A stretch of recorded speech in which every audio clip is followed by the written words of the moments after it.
Carson Wentz, I guess nobody else is bidding for his services, and that is coming from one source that told one person on NBC Sports Edge, I believe. Nobody bid against Washington for Carson Wentz. More quotes were found in the article. We kind of scoured through it a little bit. The one executive said, if you were to ask people for Taylor Heineke's salary and Heineke and 2 more third-round picks, or Carson Wentz and $30 million, and a lot of people around the NFL would have said, give us Heineke. Another executive, I guess, said, we would have much rather had Baker Mayfield's salary and whatever less picks we would have had to give up than Carson Wentz. Now, I am not saying that because I am a person that had to watch Carson Wentz play last year and talked about how, it's probably the right time for us both to move on. I am only speaking about this because it does seem to be a bit notable that the Commanders probably got fleeced a little bit here. Yeah. Right? So if nobody else was really bidding for Carson Wentz, they took on the entire salary and gave up some picks. That's a fascinating thing. Good for Chris Ballard working that entire angle. But also Carson Wentz hears this and knows, all right, here's another chip on his shoulder. And maybe, just maybe, Carson understands after this entire voyage, the village that you're putting on Boston Red Sox over the Detroit Tigers today. And this entire voyage through Carson Wentz's life, maybe he has got to the point where it's like, all right, I got to play like smarter football because this is my actual last shot. And now I'm reading and hearing,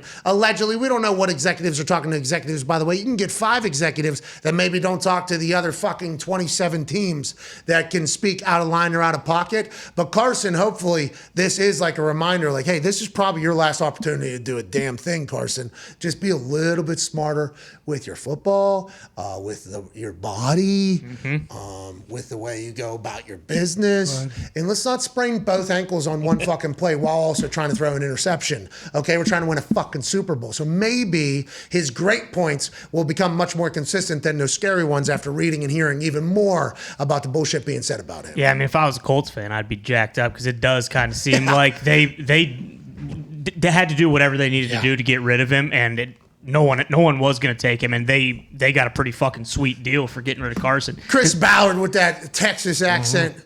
Hey, listen, boys, we got a couple other people on the line. If you want to get Carson, you're going to have to take that whole salary. Oh, you don't want to? All right, no big deal. We'll call this other team that already gave us his offer. And Chris Ballard's just sitting there like, please, God, take the bait. Please, God. And then bang, it happens. He had to be so elated, so excited. And Jim Irsay, after everything he said, it feels like he's pretty excited as well. It's not because they don't like Carson Wentz as a person. We don't know if that's the case. But we just know that the Indianapolis Colts organization has a high expectation for the quarterback position. And that is because the Colts have been blessed with incredible quarterbacks for a very long time. Every team is looking for a quarterback in the NFL since the history of the NFL. This is the home of Unitas, Manning. You're talking about 2 of the greats of all time. Jim Irsay watched firsthand, grew up in the locker room when Unitas was playing. Then he was the GM. Then he's the owner who inevitably gets Bill Polian and drafts Peyton Manning and watched a front row seat for that. So Jim Irsay has a super high expectation on how you operate as an NFL quarterback. And after watching Carson Wentz for 1 year, it sure did seem like Jim Irsay was like, I'm not doing this again, brother. Yeah. I am not doing this. Is not what we want. Maybe it'll work for the Commanders, though. Yeah, but it's kind of crazy, the ripple effect it might have. If Terry McLaurin goes out and Carson absolutely stinks, is he going to re-sign so he can continue to play with Carson Wentz? And even worse, if Carson doesn't play well and they cut his ass or something, because I think he has an opt-out after next season, is Terry going to want to come back and play with a rookie quarterback or he could go somewhere else, pick where he wants to play? Hey, flip side. Yeah. What if Carson balls, dude? True. What if he takes command? Yeah. He could. What if he takes command? He could take command. What if Scary Terry becomes his guy? He and Carson just high-fiving each other in their mustard-colored sport coats. Of course. Just living their best life.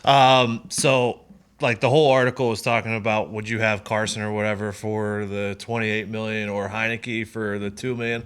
I think that was the sentiment that we talked about originally as soon as it happened in this office. And I didn't even think about Baker, for the 16 or 18 million or whatever.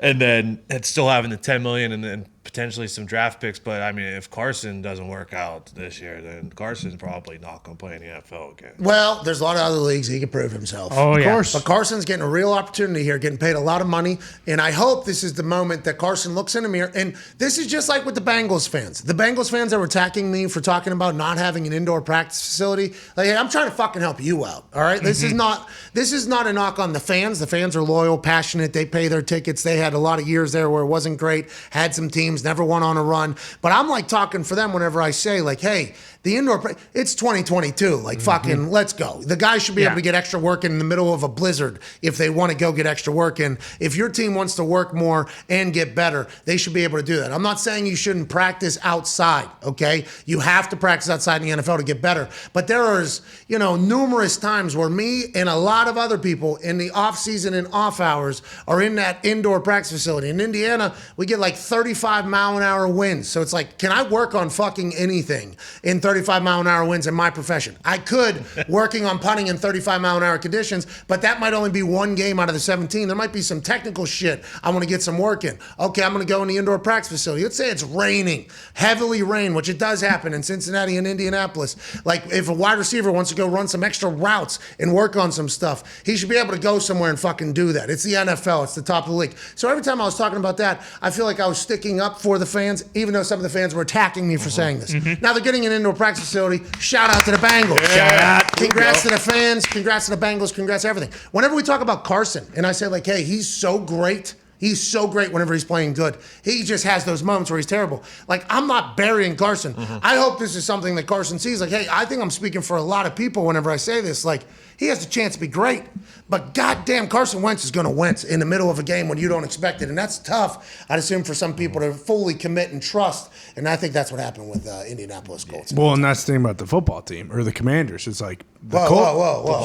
Excuse me. The Colts are, like, as a football team, are stacked. Like, it's not as if he's going to a better offensive line or a better running back or a better defense. Like, that's why I think the perspective on it's like, hey, this might be an absolute train wreck. Now, with that being said, if he goes on and kills it, Jim Irsay probably looks like an idiot. Now, granted, Jim Irsay had to cut Peyton Manning because Andrew Luck was sitting there, and Peyton Manning broke a bunch of records and won a couple Super Bowls. Oh, yeah. So Jim Irsay's been there before. But I hope Carson works out for the Commanders. I'm excited to see how Matt Ryan goes here. But that was fascinating to hear that people thought that there was zero other market for him, because what does that mean for every other quarterback that's allegedly being talked about right now? We shall see.